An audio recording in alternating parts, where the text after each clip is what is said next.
Camillo Uverneri. Carta de Camillo Uverneri a Federique Montseny. Querida compañera. Tenía la intención de dirigirme a todos vosotros, compañeros ministros, pero ahora con la pluma en mano, espontáneamente, he resuelto dirigirme a ti sola y no quiero contrariar un impulso súbito, pues es una buena regla seguir en tal género de asuntos a los instintos. Que no coincida siempre contigo no te maraville, ni te irrite, y además tú te has mostrado cordialmente olvidadiza de críticas que no siempre fueron de tu gusto, y que hubiera sido tan natural como humano, considerar injustas y excesivas. Es una cualidad, y no pequeña a mis ojos, y testimonia la naturaleza anarquista de tu espíritu. Esa rectitud y temperamento compensa con eficacia, se entiende para mi amistad, las discrepancias ideológicas con algunos aspectos de tus artículos de estilo personalísimo y tus discursos de una elocuencia admirable. No he conseguido aceptar, por ejemplo, tu identificación entre el anarquismo bakuninista y el republicanismo federalista de Francisco Pi y Margal, y no te perdono haber escrito que en Rusia no fue Lenin el verdadero constructor de la Rusia, sino más bien Stalin, espíritu realizador, etcétera, etcétera.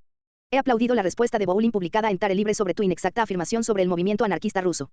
Pero no es de todo esto que quiero hoy hablarte. Sobre aquellas, y otras muchas cosas nuestras, espero un día u otro tener ocasión de discutirlas personalmente contigo. Si me dirijo a ti en público es por asuntos infinitamente más graves, para reclamarte enormes responsabilidades de las cuales podría que tú no seas consciente dada tu modestia. En discurso del 3 de enero tú decías, los anarquistas han entrado en el gobierno para impedir que la revolución se desviase y para continuarla más allá de la guerra, y también para oponerse a toda eventual tentativa dictatorial, sea cual sea. Y bien compañera, en abril, después de 3 meses de experiencia colaboracionista, estamos en una situación en la cual suceden graves hechos y se anuncian otros peores.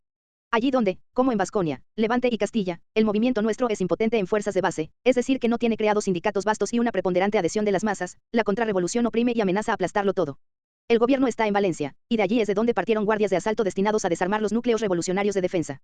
Se recuerda a Casas Viejas, pensando en Vilanesa. Son de la Guardia Civil y de la Guardia de Asalto los que conservan las armas, y es aquí en la retaguardia que deben controlar los incontrolables, que osan desarmar de algunos fusiles y revólveres a los núcleos revolucionarios. Entre tanto el frente interno no es eliminado.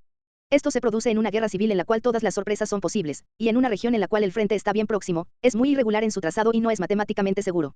Esto, en tanto que aparece clara la distribución política de las armas, que tiende a armar sino en la medida de lo estrictamente necesario.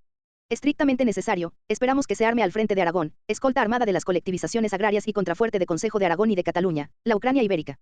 Tú estás en un gobierno que ha ofrecido a Francia e Inglaterra ventajas en Marruecos, mientras desde julio de 1936 sería necesario proclamar oficialmente la autonomía política marroquí. Lo que piensas, como anarquista, de este asunto innoble y además estúpido, yo lo imagino, pero entiendo que ha llegado la hora de hacer saber que tú, y contigo los otros anarquistas, no concordáis con la naturaleza y el tenor de tales propuestas. El 24 de octubre de 1936 yo escribía en Guerra di Clase, la base de operaciones del ejército fascista es Marruecos.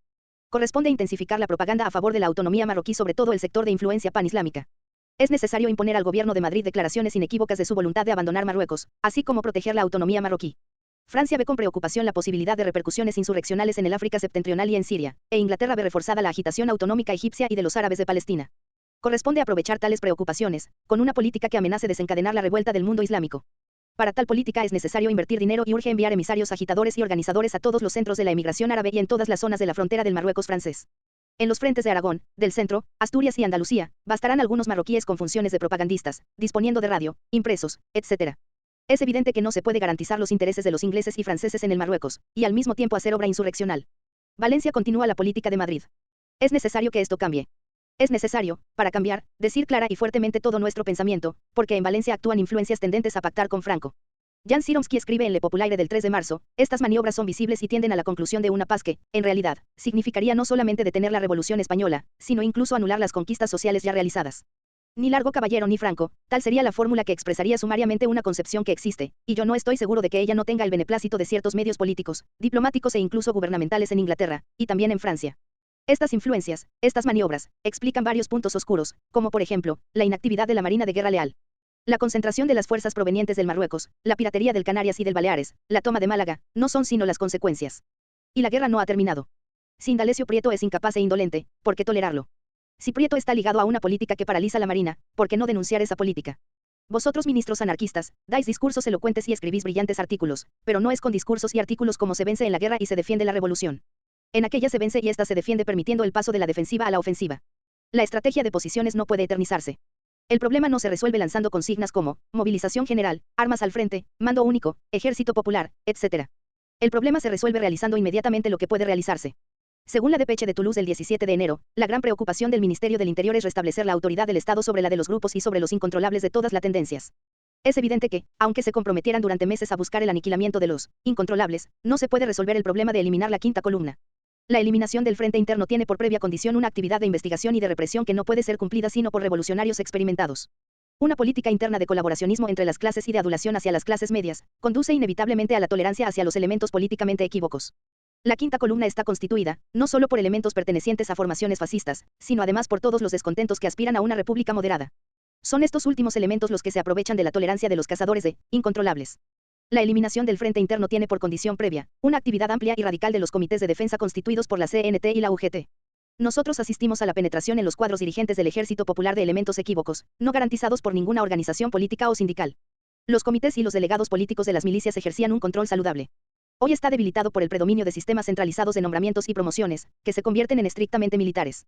Es necesario reforzar la autoridad de estos comités y de estos delegados. Asistimos al hecho nuevo, y que puede tener consecuencias desastrosas, que batallones enteros están mandados por oficiales que no disfrutan de la estima y del afecto de los milicianos. Este hecho es grave porque la mayoría de los combatientes españoles vale en la batalla en proporción a la confianza que tienen en su propio comandante. Es necesario por lo tanto restablecer la elegibilidad directa y el derecho de destitución desde la base. Podría continuar sobre ese tema. Gravísimo error ha sido aceptar fórmulas autoritarias, no porque fueran tales, sino porque nos llevan a errores enormes y a fines políticos que nada tienen que ver con las necesidades de la guerra. He tenido ocasión de hablar con altos oficiales italianos, franceses y belgas, y he constatado que ellos tienen, de la necesidad real de la disciplina, una concepción mucho más moderna y racional de la que ciertos neogenerales pretenden realista. Creo que es hora de constituir el ejército confederal, como el Partido Comunista ha constituido su cuerpo propio, el quinto regimiento de las milicias populares. Creo que es hora de resolver el problema del mando único, realizando una efectiva unidad del mando que permita pasar a la ofensiva en el frente aragonés. Creo que ha llegado la hora de terminar con el escándalo de millares de guardias civiles y de guardias de asalto, que no van al frente, porque se dedican a controlar los incontrolables. Creo que ha llegado la hora de crear una seria industria de guerra. Y creo que es hora de terminar con ciertas curiosidades, tan flagrantes como las del reposo dominical y la de ciertos derechos obreros, saboteadores de la defensa de la revolución. Es necesario, ante todo, mantener elevado el espíritu de los combatientes. Luigi Bertoni, haciéndose intérprete de los sentimientos expresados por varios compañeros italianos combatientes en el frente de Huesca, escribía no hace mucho: la guerra de España despojada de toda fe nueva, de toda idea de transformación social, de toda grandeza revolucionaria, de todo sentido universal, no es más que una vulgar guerra de independencia nacional, que es necesario afrontar para evitar el exterminio que la plutocracia mundial se propone. Queda la terrible cuestión de vida o muerte, pero no es más una guerra de afirmación de un nuevo régimen o de una nueva humanidad. Se diría que todo no está todavía perdido, pero en realidad está todo amenazado y comprometido y los nuestros tienen un lenguaje de renunciadores, el mismo que tenía el socialismo italiano ante el avance del fascismo: cuidado con las provocaciones, calma y serenidad, orden y disciplina. Todas las cosas que prácticamente se resumen en dejar hacer. Y como en Italia el fascismo terminó por triunfar, en España el antisocialismo, con vestiduras republicanas, no podrá menos que vencer, a menos que acontecimientos que escapan a nuestras previsiones se produzcan. Es inútil agregar que nosotros constatamos, sin entrar a condenar a los nuestros, cuya conducta no sabemos decir cómo podría tener una alternativa diferente y eficaz, mientras que la presión ítalo-alemana crece en el frente y la bolchevización en la retaguardia. Yo no tengo la modestia de Luigi Bertoni. Tengo la presunción de afirmar que los anarquistas españoles podrían tener una línea política diferente de la que prevalece, y pretendo aconsejar algunas líneas generales de conducta, atento a las experiencias de las grandes revoluciones recientes y a lo que leo en la misma prensa libertaria española. Creo que tú debes plantearte el problema de saber dónde defiendes mejor la revolución, si aportas una mayor contribución a la lucha contra el fascismo, participando en el gobierno, o si no serías infinitamente más útil llevando la llama de tu magnífica palabra entre los combatientes y en la retaguardia. Ha llegado la hora de clarificar incluso la significación unitaria que puede tener vuestra participación en el gobierno. Es necesario hablar con las masas, y llamarlas a juzgar si tenía razón Marcel Cachin, cuando declara: L. Humanité, 23 de marzo, los responsables anarquistas multiplican sus esfuerzos unitarios y sus llamadas son escuchadas en forma creciente, o si tienen razón Pravda e Aizbesche, cuando calumnian a los anarquistas españoles tratándolos de saboteadores de la unidad. Llamar también a las masas para juzgar la complicidad moral y política del silencio de la prensa anarquista española sobre los delitos dictatoriales de Stalin, de las persecuciones contra los anarquistas rusos, y en los monstruosos procesos contra la oposición leninista y trotskista, silencio recompensado y con mérito por las difamaciones de Aizbestia contra Solidaridad Obrera de Barcelona.